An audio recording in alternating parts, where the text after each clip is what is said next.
you've known me for a good few years now, and all that time I've been researching the Brehon Law, maybe 6 or 7 years, and I think you noticed that I'm not doing it just because it's an interesting subject and I want to learn more about Irish history. That's great, that's cool, but it's because I started to realise that some of these principles from this much earlier system could be used today to help us in how we plan our society and how we plan our interactions, how we interact with each other in society.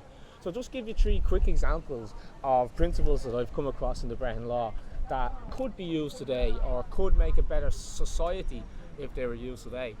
I think the first one of these would be judicial market-opening. What that means is that under the Brehon Law there wasn't a central judges. There wasn't a central panel of judges that you had to go to. There wasn't a bunch of state judges that were on retainer. Today, if you're summoned to court, you're brought in before a judge. You have no idea who this judge is going to be before you get there. You have no choice over the matter. And you have no idea what sort of an individual this person is outside of court. Okay? And as a plaintiff or a defendant, you have really no recourse who your judge is, except as if they're biased or something like that. Now, under the Brehon Law, it is completely different.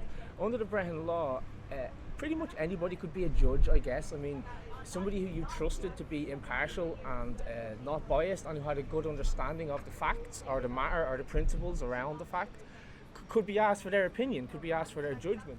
But there was a class of, let's say, like educated, learned people who spent many years, about 20 years, studying the customs of the people that had been in place for many centuries, millennia before that.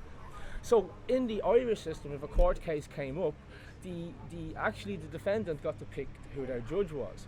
So in this case, what would happen is you'd have a competition among judges in a certain area that they would want to be the one that gets the business. They would be the ones who want to get chosen as the best judges in the community. So in order to be seen as that, it wasn't about having political favour. It wasn't about being a Fianna Fáil or Fine Gael or, complying with the will of the executive or the legislature.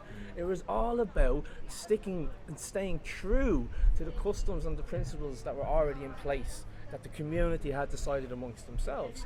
So that I think would first of all be a great reform in our system, if that judges competed based on their merit and based on their ability to be fair and to understand the principles of justice.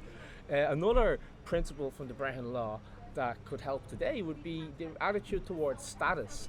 I mean, we do still have status in society. We have reputation. People get titles. You can be a prime minister. You can be a judge. You can be, a variety of different titles that can get put onto us in our society. It was a little bit different in early Ireland because it wasn't something that was just granted to you by a higher power, like the Queen makes you a lord or something like that. In early Ireland, it was very much based on merit. You were a judge. You were a poet. You were an artist or a musician by the virtue of the fact that you were brilliant at that craft. You spoke for yourself. It wasn't title so much as reputation, which is a lot more important. And why this comes into play, why that would be important today, is we kind of have a legal system now that seems to be inverted, in that the people who are poor and who are more vulnerable in society get attacked and get hit a lot more by the law, whereas the people who are better off in society seem to be affected a lot less. For example, where was the consequences for the bad decisions that were made by politicians in the run-up to the banking crisis and the housing crisis and so on? Where's the consequences for that? In the early Irish system, the fact that they had failed in their posts, they would lose their post. We have no recourse for that at the moment. We kind of have to put up with our chieftain, our leader.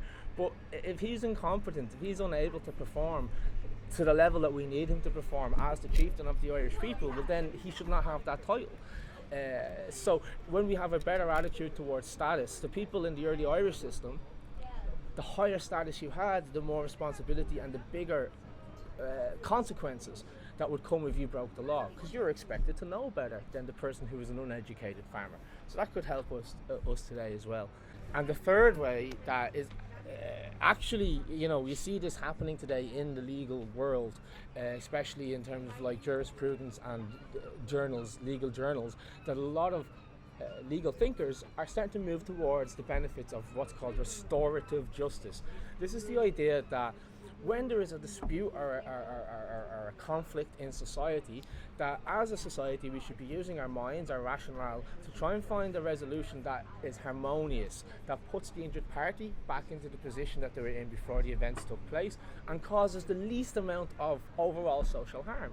We have a system today that's the complete opposite of that, where we take somebody who's committed offence, we put them into prison, we remove them from society, we remove their skill, their life, their contribution, their happiness, and put it in a box, and then we let them back out and we expect them to be well-adjusted members of society. What we have in our system is not restitution, it's not reconciliation, it's vengeance. We have a system where it's okay that vengeance is institutionalized. We say an eye for an eye, a tooth for a tooth today in our system, but what we do is we outsource that responsibility to the state. And the state steps in and says, you hurt his eye, so we want your eye. You hurt his tooth, so we want your tooth. There's no real benefit for the person who's been injured. For the injured parties. And the interesting thing is this idea of the state stepping in as an injured party or a third party, or the church, which originally how this all started, would have been a completely alien concept to the early Irish. How can somebody who's not an injured party claim to be an injured party?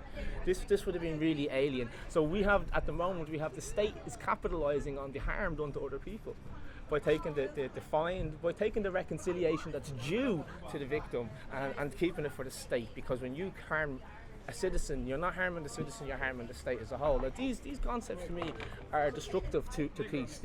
They're destructive to peaceful, prosperous, and an evolving society.